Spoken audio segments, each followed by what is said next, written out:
There's nothing more satisfying than finding the perfect green paint for your living room. Except maybe popping open that can of Valspar Ultra and rolling that first smooth stroke on the wall. And there's nothing more satisfying than admiring your freshly painted wall. Ooh. Except maybe peeling off the painter's tape to see those crisp edges. But the most satisfying part of all? Valspar Ultra's price tag, starting at $29.98 a gallon. Affordable, durable, available at Lowe's. Price varies by sheen. My grandfather Ioseb Djugashvili, also known as Stalin.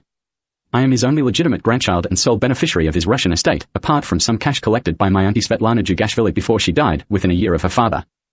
Ioseb became a quadriplegic in August 1939, before World War II was officially declared on the 1st of September 1939. Ioseb was the result of a teenage romance between a native Gippsland man called Besaronis Djugashvili and Tsarina Alexandra Feodorova the Romanov, the most recent monarch of Russia. When he was conceived, they were both 17. When he was born, his mother Alexandra was still 17. Because of the circumstances of the pregnancy and Alexandra's age, he was ineligible to become the equivalent of a prince in the Romanov Royal family of Russia, but was a legitimate Romanov child. He was therefore registered at birth with his father Besaronis' surname, Djugashvili, an indigenous Australian name from what is now called Gippsland. He was given the name Ioseb, which was an indigenous Gippsland word usually associated with a kangaroo joey, or offspring. He later matured that up to Joseph when exploring using a pseudonym as a bit of an amusing joke. He had blue steel, molten steel, and weathered steel eyes, which led to him getting the nickname Stalin, a word that meant steel in Russian. His father Besaronis had a bizarre background fame in his life, as he was the son of the first Australian human ever deliberately photographed. A casual image that took over 7 minutes to expose in 1840. It featured a council worker called Besaronis Djugashvili replacing eucalyptus saplings on the nature strips in the old 1.2 million plus population city of Yarragon in what is now Gippsland, which was completely destroyed by arson in early 1858. Besaronis' father was replacing saplings for the autumn-winter-spring growing season. He was asked to pose for the photograph. Besaronis was often introduced as the son of the first person ever photographed in what is now Australia when traveling to foreign countries. Locals had already been traveling to foreign continents in massive numbers for thousands of years. Even though Ioseb was not eligible to become a Royal Romanov, he was still raised by his mother Tsarina Alexandra as her firstborn child, with his father Besaronis' surname.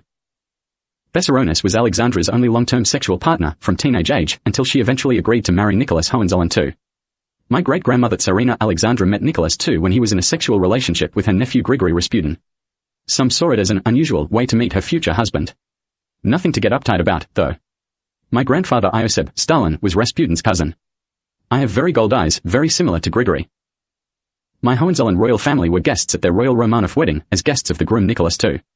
Tsarina Alexandra was seemingly a one-woman royal family at the time. She was on her own. My Royal Hohenzollern family was as helpful as possible for the lead-in to the ceremony, during it, and for an extended period afterwards. Hohenzollern royals attended the ceremony, despite the obvious security risk. Then she had 6 eligible children and was alone no more.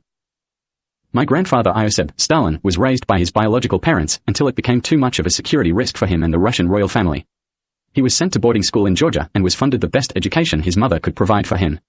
Given some free-range for life experiences, he explored his bisexuality and was in several short relationships with other men in his early adult years. He studied the usual set, as they call it in Russia.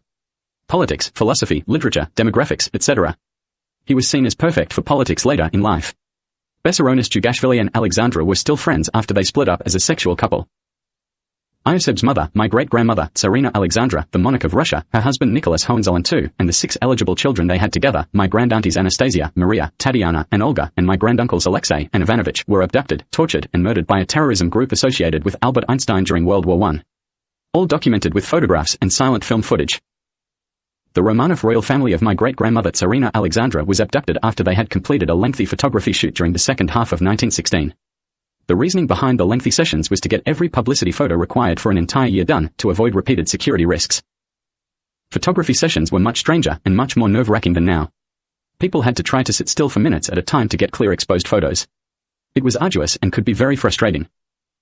They attended for the official photograph sessions with the Turkish photography crew. With clothing and non-authentic props, which may have had a festive season theme in a lot of cases. The entire photography shoot was completed in just under a week. After it was over, they were abducted by the photography crew and their cohorts.